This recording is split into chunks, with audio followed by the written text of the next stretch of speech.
Alors, voyons si vous êtes d'accord avec ça. Recevoir la confiance de son manager ou de son équipe, ce n'est pas juste flatteur. C'est une épreuve silencieuse, une pression souvent invisible, mais bien réelle, et rares sont les personnes qui savent vraiment y faire face. Bonjour, je suis Paolo Andreassi. Ma mission, vous aider à booster la performance de votre entreprise en intégrant les sciences sociales dans votre management quotidien. Si ces sujets résonnent avec vos préoccupations, abonnez-vous dès maintenant pour ne rien manquer. Chaque mardi, une nouvelle vidéo. Quand un supérieur ou une organisation vous fait confiance, ce n'est pas juste un geste de reconnaissance, c'est un pari sur votre intégrité, vos compétences et votre capacité à gérer l'incertitude. On vous délègue une part des pouvoirs, en espérant que vous saurez en faire bon usage, sans surveillance. Mais il s'avère que ce rôle est délicat. Il s'accompagne des conditions souvent invisibles, mais très structurantes. Une liberté qui n'est jamais totale, une pression latente à ne pas décevoir, et un niveau d'exigence plus élevé que pour les autres.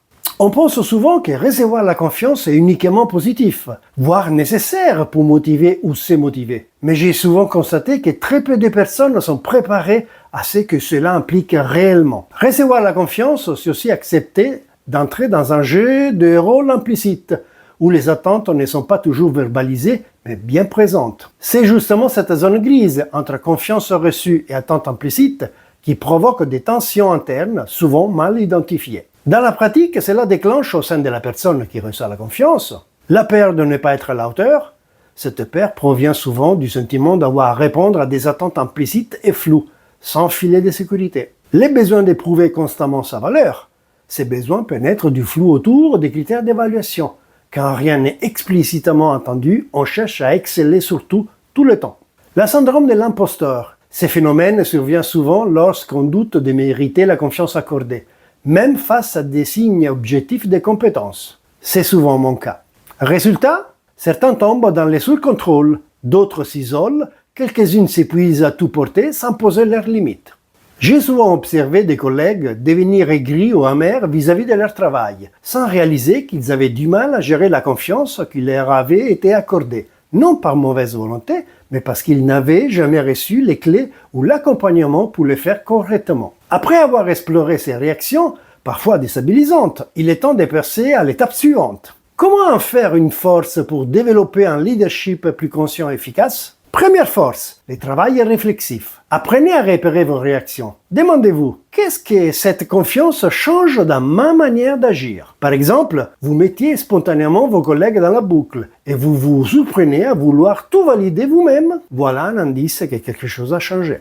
Deuxième force, la clarté relationnelle. Posez des questions à votre N+1. Quels sont les vrais attendus? Quels sont les vrais sujets à valider? Et quelles sont nos marges de manœuvre réelles? Par exemple, avez-vous carte blanche pour organiser l'équipe ou faut-il faire valider certaines décisions? Mieux vaut le savoir tôt pour éviter les malentendus. Troisième force, délégation active. Créez de la co-confiance. Transmettez, responsabilisez. N'assumez pas tout seul tout le temps. Par exemple, si vous êtes responsable d'un projet, impliquez un des collaborateurs dans les suivis des étapes clés, plutôt que de tout centraliser.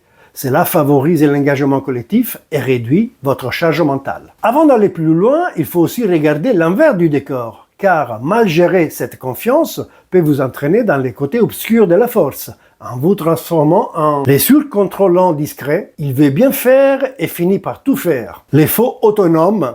Ils affichent que tout va bien, mais cachent ses fragilités. Les responsables refuges. Il prend soin de tous, sauf de lui. Recevoir la confiance n'est pas une récompense passive, mais une compétence active. Cela exige introspection, maturité relationnelle et capacité à naviguer dans l'ambiguïté. Observez vos réactions, clarifiez les attentes, apprenez à transmettre la confiance. Parce qu'au final, ce n'est pas le regard des autres qui construit votre leadership, mais la manière dont vous transformez la confiance reçue en action juste. Et vous, dans quel profil vous reconnaissez-vous le plus? Dites-le-moi en commentaire. Si vous avez aimé ces contenus, abonnez-vous. Explorez mes autres vidéos pour renforcer vos compétences managériales avec les sciences sociales. À mardi prochain.